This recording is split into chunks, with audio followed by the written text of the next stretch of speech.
എല്ലാവർക്കും നമസ്കാരം. ഇന്ന് നമ്മൾ നോക്കാൻ പോകുന്നത് +2 മലയാളം പാഠപുസ്തകത്തിലെ തനതിടം എന്ന 2ാമത്തെ അധ്യായത്തിലെ 1ാമത്തെ പാഠഭാഗമായ കേശിനി മൊഴി എന്ന പാഠഭാഗത്തിൻ്റെ 2ാം ഭാഗമാണ്.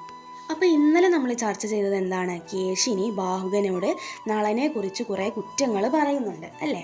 അങ്ങനെ കുറ്റങ്ങൾ പറയുന്ന സമയത്ത് അതെല്ലാം കേട്ടിട്ട് ബാഹുകന് വളരെയധികം സങ്കടമാവുകയും തിരിച്ച് കേശിനിയോട് എന്താണ് പറയുന്നത്?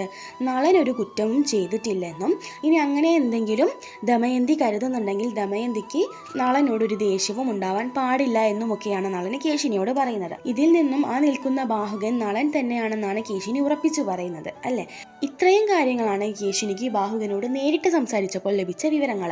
അത് കഴിഞ്ഞ് കുറച്ച് സമയത്തേക്ക് കേശിനി ബാഹുകനെ ഒളിച്ചു നിന്ന് നിരീക്ഷിക്കുന്നുണ്ട്. അങ്ങനെ കേശിനി ബാഹുകനെ ഒളിച്ചു നിന്ന് നിരീക്ഷിച്ചപ്പോൾ എന്തൊക്കെ വിവരങ്ങളാണ് ലഭിച്ചത് എന്നാണ് ഈ ഭാഗത്ത് നമ്മൾ നോക്കാൻ പോകുന്നത്. അപ്പോൾ നമുക്ക് പാഠഭാഗത്തിലേക്ക് കടക്കാം. അന്നാദിപാക സംഭാരം സ്വാമി നിയോഗാൽ വന്നതു കണ്ടേ നന്നേരം കുംഭേ നിറഞ്ഞു നീരം കുതുകമെത്രയും പാരം ദമ്പം കൂടാതെ ഘോരദഹനൻ കത്തിയുധാരം. അന്നാദിപാക സംഭാരം എന്ന് പറഞ്ഞാൽ എന്താണ് അർത്ഥം? ചോറും കറിയും ഒക്കെ വെക്കാനുള്ള ഭക്ഷണ സാധനങ്ങൾ എന്നാണ് അർത്ഥം. അത് കഴിഞ്ഞിട്ട് ഇവിടെ സ്വാമി നിയോഗാൽ എന്ന് പറയുന്നുണ്ട് അല്ലേ? അവിടെ നിൽക്കുന്ന ബാഹുകന് നളനാണെന്ന് ഉറപ്പായതിനു ശേഷം കേശിനി പിന്നീട് ബഹുമാനപൂർവ്വം അവരെ വിളിക്കുന്നതാണ് സ്വാമി എന്നാണ്. അപ്പോൾ സ്വാമിയുടെ നിയോഗത്താൽ ഭക്ഷണ സാധനങ്ങളെല്ലാം വന്നു അല്ലേ?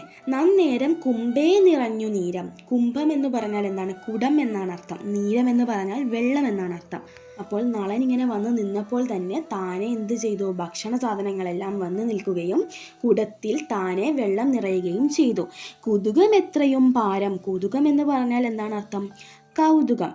ആ സമയത്ത് എനിക്ക് വളരെയധികം കൗതുകമാണ് ഉണ്ടായത് എന്നാണ് കേശിനി പറയുന്നത്. ദമ്പം കൂടാതെ ഘോരദഹനൻ കത്തിയുധാരം. ദമ്പം എന്ന് പറഞ്ഞാൽ എന്താണ് അർത്ഥം? അഹങ്കാരം എന്നാണ് അർത്ഥം. ഘോരദഹനൻ എന്ന് പറഞ്ഞാൽ അഗ്നി എന്നാണ് അർത്ഥം.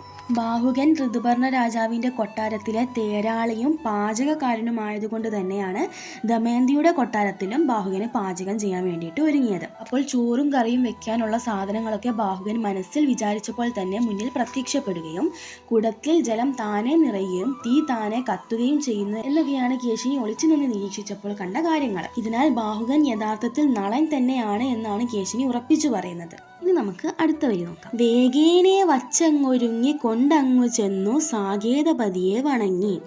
വേഗേനെ വച്ചൊരുങ്ങി, ഭക്ഷണ സാധനങ്ങളെല്ലാം പെട്ടെന്ന് തന്നെ വെച്ചു. എന്നിട്ട് ഋതുപർണന്റെ മുന്നിൽ കൊണ്ടുവച്ചു. ശേഷം സാകേതപതിയെ വണങ്ങി. സാകേതപതി എന്ന് പറഞ്ഞാൽ ആരാണ്? ഋതുപർണനാണ് അല്ലേ? അപ്പോൾ രാജാവിനെ വണങ്ങിയതിന് ശേഷം പോന്നു തേരിലൊതുങ്ങി. നളൻ പിന്നീട് തേരിൽ വന്നിരുന്നു. തേരെന്ന് പറഞ്ഞാൽ പൂന്തോട്ടമാണ്. പൂനിര കണ്ടു മങ്ങി അവ മർദ്ദനം തുടങ്ങി അവകൾ അപ്പോൾ വിളങ്ങി. എന്നിട്ട് പൂന്തോട്ടത്തിൽ നിന്നിട്ട് ഒരു പൂവെടുത്ത് അതിനെ തിരുമ്മി. അവമർദ്ദം എന്ന് പറഞ്ഞാൽ തിരുമുക എന്നാണ് അർത്ഥം. സാധാരണ നമ്മൾ ഒരു പൂവെടുത്ത് തിരുമ്മിയാൽ എന്താ സംഭവിക്കുക?